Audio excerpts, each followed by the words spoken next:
Story box. एक छोटे से गांव की सादी सी जिंदगी में भोला और उसकी माँ रहते थे। भोला बाजार में कुछ फल को बेचकर अपनी जिंदगी का गुजारा करता था। अरे भैया जरा सुनो तो, सुबह से बैठा हूँ, अभी तक एक भी फल नहीं बिका। शाम होने को आई है, सारे फल सस्ते दामों में दे दूंगा, ले लो। हाँ, पर फल तो अच्छे हैं ना, सस्ते में दे रहा है तो ले लेंगे, वरना लोग वही फल लेते हैं जो तालाब के उस पार के जंगल से आते हैं। वैसे भी तेरे लिए फल कौन खरीदेगा? पर भैया, मैं हर रोज जंगल से फल तोड़ कर लाता हूँ, उसमें भी काफी मेहनत लगती है और ये फल भी बहुत मीठे हैं। सुनो भूला, बढ़िया फल वही होते हैं जो उस पार के पेड़ों से आते हैं। वहां के आम और बेर में कुछ अलग ही स्वाद होता है। हाँ भैया, शायद मुझे भी घर का खर्च चलाने के लिए इस जंगल में जाना पड़ेगा। दुकानदार ने कुछ सिक्के भोला के हाथ में रख दिए और सारे फल लेकर वहां से चला गया, जिसके बाद भोला उन पैसों को लेकर घर आ जाता है। माँ, आज फिर कमाई बहुत कम आई, कोई हमारे फल लेने के लिए तैयार नहीं होता। बड़ी मुश्किल से कम दामों में फल बेचकर आ रहा हूँ। बेटा, लेकिन लोग हमारे फल खरीदते क्यों नहीं हैं? क्या बात है, तू बताता क्यों नहीं? कुछ ऐसा कर जिससे लोग हमारे भी फल खरीदे। माँ, लोग कहते हैं कि तालाब के उस पार के पेड़ों के फल अलग किस्म के और ज्यादा स्वादिष्ट होते हैं, लेकिन वहाँ कुछ रहस्यमय घटनाएं होती हैं। पर शायद अब मुझे भी वहीं जाना पड़ेगा, मैं कल वहीं जाऊंगा। लेकिन बेटा, वो हिस्सा सुनने में ही डरावना लगता है। लोग कहते हैं कि वहाँ रात को अजीब चीजें होती हैं और तू अपनी जान खतरे में डाल के वहाँ केवल फल तोड़ने के लिए जाएगा। मैं नहीं चाहूंगी कि तू वहाँ जाए। माँ, तुम्हारी बात सही है, लेकिन पेट की आग पानी पीकर नहीं बुझती। अगर कमाई नहीं बढ़ी तो घर कैसे चलेगा? मुझे वहां जाना ही होगा। बेटा, तेरी बात में दम है, पर अभी भी मेरी इच्छा तुझे भेजने की नहीं है। तेरी आमदनी कम हो रही है तो होने दे, हम जैसे तैसे गुजारा कर लेंगे, लेकिन जान को खतरे में डालकर ऐसी जगह जाना अच्छी बात नहीं। भोला अपनी माँ के आगे कुछ नहीं बोलता, लेकिन अंदर ही अंदर भोला अभी भी उस जंगल में जाना चाहता था। कल और प्रयास करके देखता हूँ, अगर इन्हीं फल से अच्छी कमाई हो जाती है तो माँ की बात मान लूंगा। अगले दिन भोला वहीं जंगल में फिर से आम तोड़ने के लिए चले जाता है और रोज की तरह बाजार में बैठकर फल बेचने लगता है। लेकिन हमेशा की तरह उस दिन भी भोला खाली हाथ ही बैठा था। हे रब, मेरी इतनी परीक्षा क्यों ले रहे हो? मेरे ये फल क्यों नहीं बिकते? मैं क्या करूं? अरे भाई सुनो, ये कुछ फल है मेरे पास, क्या तुम उन्हें खरीद सकते हो? तुम्हें जो दाम अच्छा लगे तुम दे दो और ये सारे फल ले लो। भोला की ये बात सुनकर दुकानदार बहुत खुश हो जाता है। हाँ ठीक है भोला, मैं तुम्हारे सारे फल खरीदने के लिए तैयार हूँ। ये लो तुम्हारे फल के पैसे। इतना कहकर दुकानदार भोला को 100 रुपए दे देता है। ये क्या भाई, ये तो सिर्फ 100 रुपए हैं। कल इतने फल बेचने के बाद मुझे 150 रुपए मिले थे। अरे भाई भोला, अब कुछ पैसे हमें भी कमाने दो। 150 रुपए में मैं फल बेचूंगा तो 50 रुपए में भी तो लूंगा ना। बताओ, तुम ही बताओ। वैसे भी ये तुम्हारे बेस्वाद फल कोई खरीदने से रहा। तुम वो रहस्यमय जंगल झील के पार वाले बगीचे से आम तोड़कर क्यों नहीं लाते हो? वहां के फल लोगों को बहुत पसंद आते हैं और वो तुमसे अच्छे दामों में खरीद भी लेंगे। हाँ भाई, तुम्हारी बात तो सही है, लेकिन वहां पर बहुत खतरा है, जिस कारण मुझे मेरी माँ ने जंगल में जाने से मना कर दिया है। अरे भाई भोला, ये सब फालतू की बातें हैं। जब फल बेचकर पैसे हाथ में आते हैं तो सब डर-वर भाग जाता है। दुकानदार की बात सुनकर भोला सोच में पड़ जाता है और वहां से घर आ जाता है। ये लो माँ, आज फल बेचकर सिर्फ 100 रुपए की कमाई हुई। ऐसा क्या हुआ भोला? तेरी कमाई तो बढ़ने की बजाय धीरे धीरे कम होती जा रही है। सारे फल नहीं बिके क्या? अब इसका एक इलाज है माँ, मुझे झील के पार वाले जंगल में जाकर ही फलों को लाना पड़ेगा। इसके अलावा और कोई उपाय नहीं है आमदनी बढ़ाने का। और तुम भी मुझे नहीं रोकोगी। भोला की माँ के पास और कोई चारा नहीं था, इसलिए वो भी भोला की बात मान जाती है। अगली सुबह भोला ने टोकरा लिया और तालाब के पार के जंगल की तरफ निकल पड़ा। रास्ता मुश्किल था पर जिद बड़ी थी। हे रब, यह रास्ता तो बहुत खतरनाक लग रहा है। यहाँ पर तो काला कौवा भी नहीं दिख रहा है। रब, मेरी रक्षा करना। कुछ देर बाद भोला उसी जंगल में पहुंच गया जहां के फल बहुत प्रसिद्ध थे। भोला ने टोकरी उठाई और फल इकट्ठे करने लगा। अब पता चला यहाँ के फल इतने प्रसिद्ध क्यों हैं।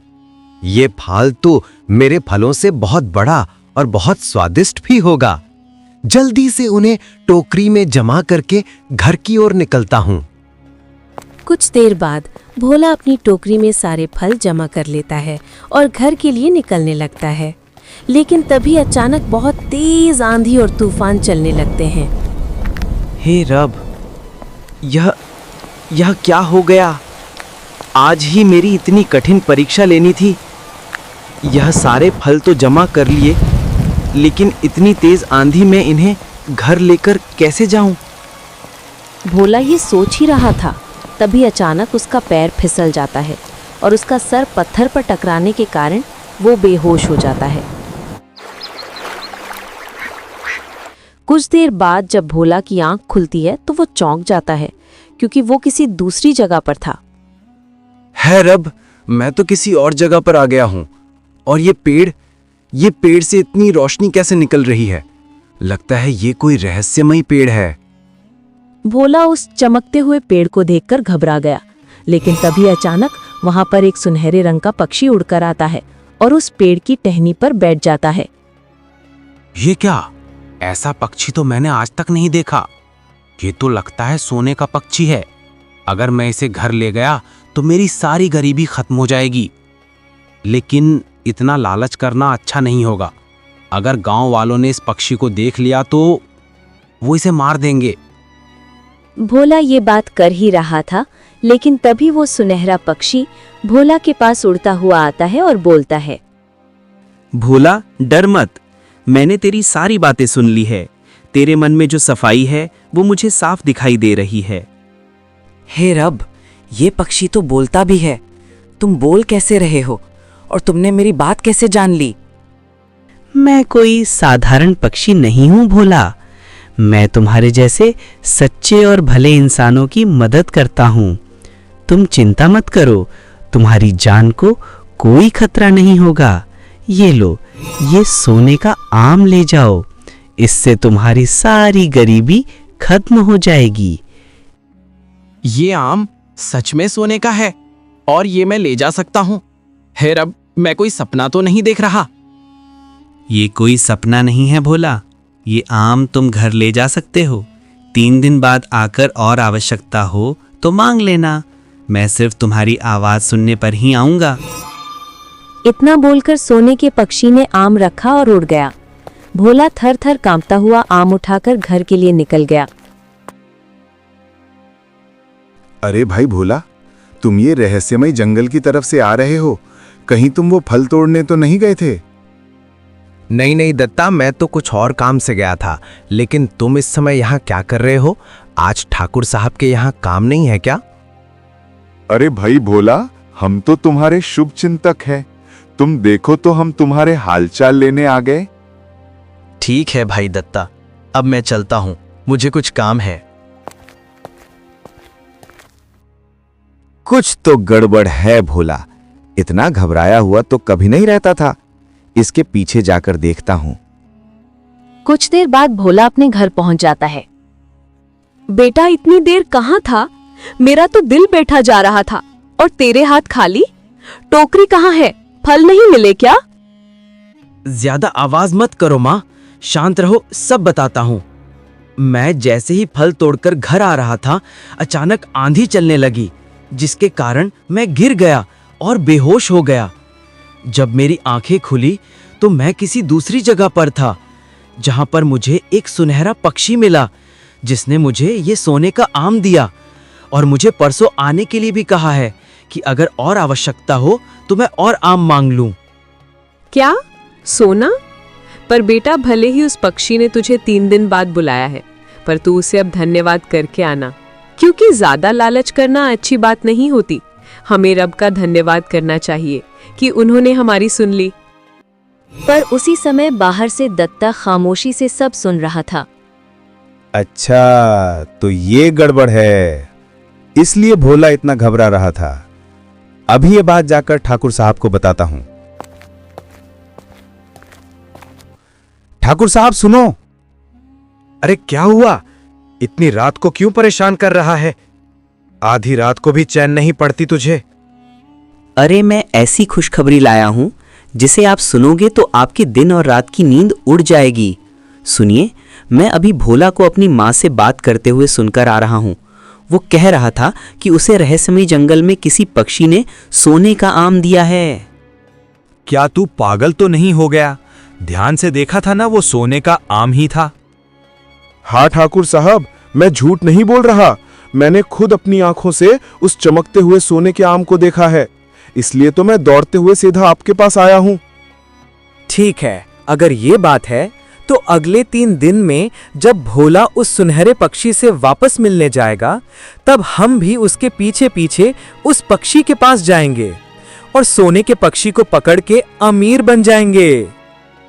ठाकुर ये बात बोल ही रहा था, लेकिन उसको ये नहीं पता था कि उसकी सारी बातें उसका दूसरा नौकर रामलाल सुन रहा है।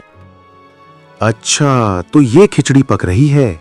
अगर ये दोनों माल कमाएंगे तो मेरा भी उस पर पूरा अधिकार है। अगर मुझे कुछ नहीं मिलेगा तो मैं इन्हें भी कुछ नहीं मिलने दूंगा। मैं अभी प्रधान जी को जाकर सब कुछ बता देता हूँ। इतना बोलकर रामलाल सारी बातें प्रधान जी को बताने चला जाता है। क्या हुआ रामलाल, तुम इधर कैसे? मुझे आपसे कुछ जरूरी बात करना है प्रधान जी। वो आज जब मैं ठाकुर साहब के यहाँ काम कर रहा था तो मैंने उनकी और दत्ता की बात सुनी। वो कुछ सुनहरी पक्षी की बात कर रहे थे, जिसके पास से भोला सोने का आम लेकर आया है, और 3 दिन बाद भोला फिर से उस पक्षी के पास जाने वाला है, जिसका पीछा ठाकुर साहब भी करेंगे। मैंने सोचा कि आपको बता देना अच्छा होगा। अच्छा हुआ रामलाल, तुम यहाँ आ गए। मुझे बहुत खुशी हुई तुमने ये बात मुझे बता दी। ये लो इसका इनाम, अब तुम जा सकते हो। इतना कहकर प्रधान रामलाल को इनाम दे देता है और रामलाल वहां से चला जाता है। मेरे गांव में इतना बड़ा रहस्य चल रहा है और मुझे इसकी खबर ही नहीं। मुझे भी कुछ करना पड़ेगा। मैं इस सोने के पक्षी को ऐसे नहीं छोड़ सकता हूं। 3 दिन बाद जब भोला और ठाकुर उस पक्षी के पास जा रहे होंगे, तब उन्हें पता नहीं होगा कि मैं भी उनके आसपास मंडरा रहा होऊंगा। वो सुनहरा पक्षी सिर्फ मेरा है, सिर्फ मेरा। कुछ समय बाद 3 दिन बीत चुके थे और अब भोला सुनहरे पक्षी के पास जाने के लिए तैयार था। माँ, ओ माँ, अब 3 दिन हो गए हैं। अब समय आ गया है कि मैं सुनहरे पक्षी को जाकर धन्यवाद करूं, जिसके कारण हमारी गरीबी खत्म हो गई। हाँ बेटा, जा, मेरा आशीर्वाद तेरे साथ है। इच्छा तो मेरी भी है, लेकिन बुढ़ापे में ये शरीर साथ नहीं देता। तू अच्छे से जाना और जल्दी आना, ठीक है? कुछ देर बाद भोला जंगल के लिए निकल जाता है और पीछे से ठाकुर और दत्ता भी भोला का पीछा कर रहे थे। अब सही समय है दत्ता, चल अब भोला का पीछा करते हैं, नहीं तो वो आगे निकल जाएगा। आज का मौका हमारे हाथ से नहीं जाना चाहिए। वो सुनहरा पक्षी सिर्फ हमारा है। हाँ ठाकुर साहब, जल्दी चलिए। कुछ देर बाद भोला उसी जगह पर पहुंच जाता है जहां पर वो सुनहरे पक्षी ने उसे सोने का आम दिया था। रुक जा दत्ता, लगता है हम पहुंच गए हैं। वो पेड़ देख कितना चमक रहा है। लगता है ये वही पेड़ है और वो पक्षी भी यहीं कहीं पर होगा। ठाकुर साहब, बस भोला पर नजर बनाए रखिए। ये शायद वही जगह है जहां वो सुनहरा पक्षी मुझसे मिलने आया था। ये वही पेड़ है। अब मैं सुनहरे पक्षी को बुलाता हूँ। फिर भोला जोर से पक्षी को आवाज देकर पुकारने लगता है। हे सुनहरे पक्षी, सुनो, मैं तुम्हें पुकार रहा हूँ। भोला की इतनी आवाज सुनकर उस पेड़ पर फिर से सुनहरा पक्षी उड़कर आ जाता है और ये सब होते हुए दूर से ठाकुर और दत्ता दोनों देख रहे थे। बोलो भोला, क्या तुम्हें एक और आम की आवश्यकता है? तुम यहाँ पर क्यों आए हो? नहीं नहीं सुनहरे पक्षी, मैं तुमसे यहाँ पर कुछ मांगने नहीं, तुम्हारा धन्यवाद करने आया हूँ। मुझे पता है कि ज्यादा लालच करना अच्छी बात नहीं होती। तुमने मुझे जो भी दिया उसी से मैं संतुष्ट हूँ। तुम्हारा बहुत बहुत धन्यवाद। भोला सुनहरे पक्षी को धन्यवाद बोल ही रहा था कि ठाकुर और दत्ता दोनों सामने आ जाते हैं। अरे भाई भोला, तुम्हें नहीं चाहिए तो तुम मत लो, हम तो ले सकते हैं ना। अब ये सुनहरा पक्षी सिर्फ मेरा है। तू तो पागल है, तुमने सिर्फ आम लिया। अगर मेरे तरह दिमाग वाला होता तो पूरा का पूरा पक्षी ले आता। ये ठाकुर साहब, आप यहाँ पर कैसे? और दत्ता तुम? हाँ भाई भोला, क्या हुआ? मैं तो तुम्हारा शुभचिंतक हूँ। जहां तुम वहां मैं। मुझे तो उसी दिन शक हो गया था जब तुम घबराते हुए मुझसे बात कर रहे थे और मैंने तुम्हारे घर पर तुम्हारी और तुम्हारी माँ की सारी बातें सुन ली थी। ठाकुर, दत्ता और भोला आपस में बात कर ही रहे थे कि अचानक झाड़ियों में से प्रधान निकलकर सामने आ जाता है। अच्छा हुआ दत्ता, तुझे शक हो गया था भोला पर, नहीं तो ये सोने का पक्षी मेरा कैसे होता। ये पक्षी सिर्फ मेरा है और सारे सोने के आम भी सिर्फ मेरे हैं। ये कोई नहीं ले जा सकता। आखिर मैं गांव का प्रधान हूं। प्रधान जी, आप यहाँ पर कैसे? आपको यहाँ का पता कैसे चला? सारे लोग आपस में सुनहरे पक्षी के लिए बहस करने लगे, लेकिन तभी अचानक पेड़ में से सुनहरी रोशनी चमकने लगी और भारी गंभीर ध्वनि निकली। सब लोग सावधान हो जाओ। ये सुनहरा पक्षी लेने के लिए 3 लोग खड़े हैं, लेकिन ये सुनहरा पक्षी तुम में से किसी को प्राप्त नहीं होगा। अरे ऐसे कैसे सुनहरा पक्षी किसी को नहीं मिलेगा?